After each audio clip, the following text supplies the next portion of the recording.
Hello all, it's the 19th of April 2016. It's Dan here from Essex, United Kingdom on a very lovely and sunny day. Now it's believed to get up to around 14 degrees this afternoon, so that's great. And obviously it's a lot warmer than that here in the polytunnel. But the purpose of the video today is to talk a little bit about peach trees.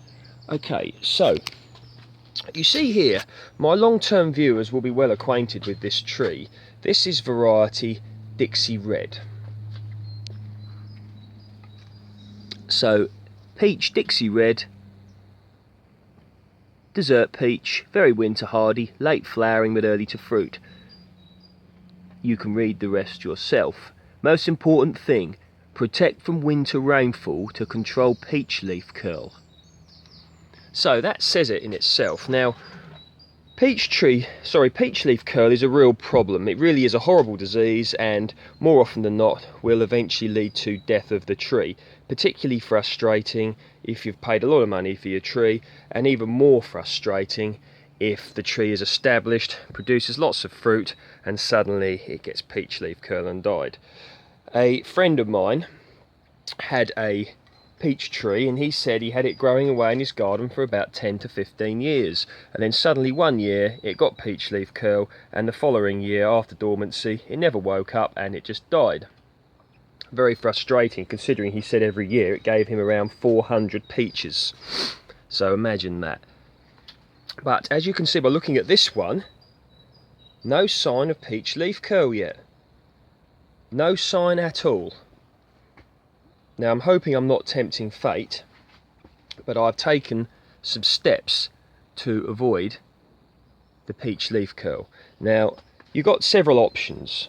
One option is you can spray them with copper sulfate, Bordeaux mixture, etc, etc. I'm not going to give any advice on that, you can look that one up yourself, but it's copper sulfate and or Bordeaux mixture, so which is basically a fungicide, so you can look that one up. There's lots of information on that on the internet.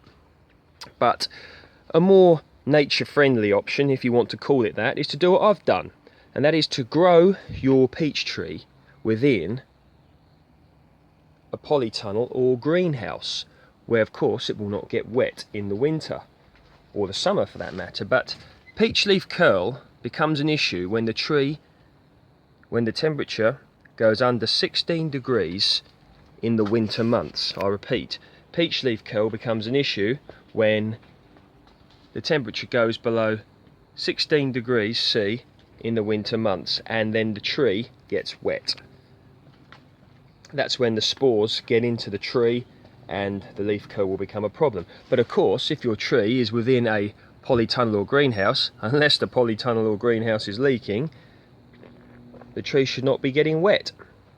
So of course the peach leaf curl cannot get into the tree, and hopefully you end up with a peach leaf curl free tree, as you could see here. Now another option of course is to grow your tree up against a south facing wall. Now it is recommended, if you're going to grow peaches or nectarines in the UK, unless you've got them in a polytunnel or greenhouse, is to grow them up against a south facing wall for the protection and the extra heat, similar to what you would do with grapes. And then of course you can also cover your tree with some sort of membrane or a plastic sheet in the winter to stop it from getting wet. So these are all things you want to consider doing. I chose to grow mine in the polytunnel because of course it's going to get a lot warmer in here, and peach trees, as the majority of you will know, are certainly not native to the UK, and it's not it's certainly not the best environment to grow peaches in. But there are things you can do to increase your chances of success, and this is one of them. Now you see here that the tree is in a 30-litre tub. Now what's going to happen eventually is, this is not the final place for this tree. I'm still undecided where it's going to go. It's not going to go in this polytunnel, it's going to go in another polytunnel, which is going to be a future project of mine, which hopefully I should be starting within the next few months. So I'll be erecting another polytunnel, and this tree will then go in the ground in there, and it will be able to sprawl away quite happily and get as big as it wants. And I'm hoping that this is going to be a very successful tree. It certainly looks it so far. You can even see the growth that it's put out already since dormancy has been broken, and it's very early in the season, and this hopefully will grow away till October time. So we've got the rest of April, May, June, July, August, September, October. So I'm hoping this tree is going to put out considerable growth and thicken up. And a few other things to show you. Let's get the quality right. There you go, see that? That is a little peach. Now this tree has got lots of little peaches on it. And another good thing about this variety is it's self-fertile, so I didn't need to go walking around with a paintbrush or anything like that fertilising the tree.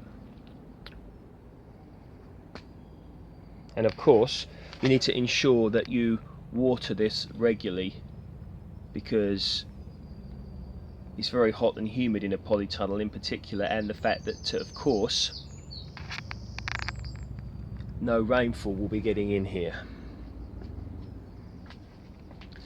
So if you're going to have a tree like this in a pot like I've got, buried in the ground, because basically this tree is too tall for the polytunnel, and certainly will be once it puts out considerable growth, you want to make sure that you have a nutritious growing medium in here. Now the growing medium that I use for most things, my regular viewers are probably sick of me saying it, but I will say what it is in here.